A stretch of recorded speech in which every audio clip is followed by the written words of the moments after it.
नमस्कार। आइए कुछ ऐसी स्ट्रैटेजीज की समीक्षा करें जो रोजमर्रा के जीवन में मदद करेंगी। इन स्ट्रैटेजीज का उपयोग करके आप सिर्फ पढ़ाई नहीं कर रहे हैं, बल्कि आप यह भी समझदारी से सुधार कर रहे हैं कि आप कैसे पढ़ते हैं। पहला, शुरू करने से पहले यानी योजना बनाने की स्ट्रैटेजी। इसे ऐसे सोचिए जैसे ड्राइविंग शुरू करने से पहले आप अपना जीपीएस सेट कर रहे हो। स्पष्ट लक्ष्य निर्धारित करें।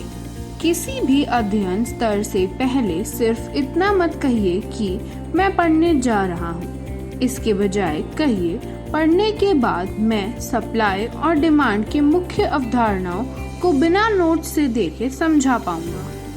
योजना बनाएं। किसी बड़े असाइनमेंट के लिए उसे हिस्से में बांटें। सिर्फ पेपर लिखना है कहने के बजाय आपकी सूची इस तरह होनी चाहिए। पहले लेख को पढ़ें, फिर एक रूपरेखा बनाएं, फिर उसका परिचय लिखें और फिर मुख्य पैराग्राफ लिखें। अपनी तैयारी जांचें। किसी नए विषय को पढ़ने से पहले खुद से पूछें, मुझे पहले से इसके बारे में क्या पता है। वह आपके मस्तिष्क को नई जानकारी को पुराने से जोड़ने में मदद करता है, जिससे वह और मजबूती से याद रहता है। दूसरा, जब आप काम कर रहे हो यानी निगरानी स्ट्रैटेजीज। यह वैसे ही है जैसे पीछे देखने वाले शीशे को चेक करना, ताकि आप सुनिश्चित कर सके कि आप सही रास्ते पर हैं। खुद से प्रश्न पूछें। जब भी आप कोई पाठ्य पुस्तक पढ़ रहे हो, हर पैराग्राफ के बाद रुककर पूछें, यहाँ मुख्य बिंदु क्या था।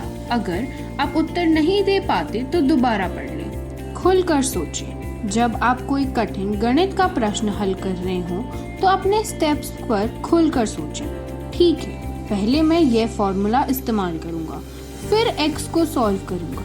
यह आपको तुरंत तर्क संबंधी गलतियों को पकड़ने में मदद करता है। दृश्यों का उपयोग करें। लेक्चर के बाद एक फ्लो चार्ट या डायग्राम बनाएं जो दिखाए कि सभी विचार आपस में कैसे जुड़े हों।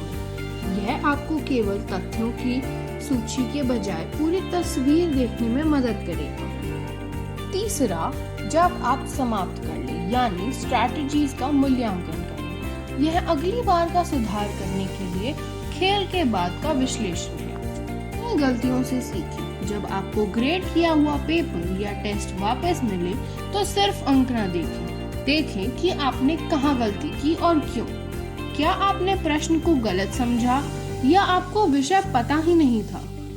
दूसरों की राय लें। जब आपको प्रोफेसर या टीए से फीडबैक मिले तो सिर्फ पढ़े ही नहीं, उस पर विचार करें। मेरे प्रोफेसर ने कहा कि मेरा तर्क कमजोर था, अगली बार मैं इसे और मजबूत कैसे बना सकता हूँ। अपनी स्ट्रैटेजी पर विचार करें। किसी प्रोजेक्ट को पूरा करने के बाद खुद से पूछें, मेरी प्रक्रिया का कौन सा हिस्सा सबसे अच्छा काम किया, अगली बार मुझे क्या अलग करना चाहिए। चौथा, जब आप अटक जाएं यानी रेगुलेट या एडजस्टमेंट के लिए स्ट्रैटेजीज। यह वह है जब रास्ते में रुकावट आए तो आपको क्या करना चाहिए। अपनी स्ट्रैटेजी बदलें। अगर आप 1 घंटे से पाठ्य पुस्तक पढ़ रहे हैं और समझ नहीं आ रहा तो किताब बंद कर दीजिए। जाकर कोई YouTube वीडियो देखिए, पॉडकास्ट सुने या कोई अलग सीखने की विधि अपनाएं। नक्शा बदलें। मदद मांगने से हिचकिचाएं नहीं। ऑफिस आवर्स में जाएं, किसी सहपाठी से पूछें। उपलब्ध संसाधनों का उपयोग करना एक समझदार स्ट्रैटेजीज करने वाले विद्यार्थी की पहचान है। इन सरल स्ट्रैटेजीज का उपयोग करके आप न केवल अपने ग्रेड सुधारेंगे, बल्कि एक अधिक आत्मविश्वासी, स्वतंत्र और रेजिलिएंट विद्यार्थी भी बनेंगे। ऐसी क्षमताएं जो आपके कॉलेज वर्षों से कहीं आगे तक आपके साथ रहेंगी। इस वीडियो को देखने के लिए धन्यवाद।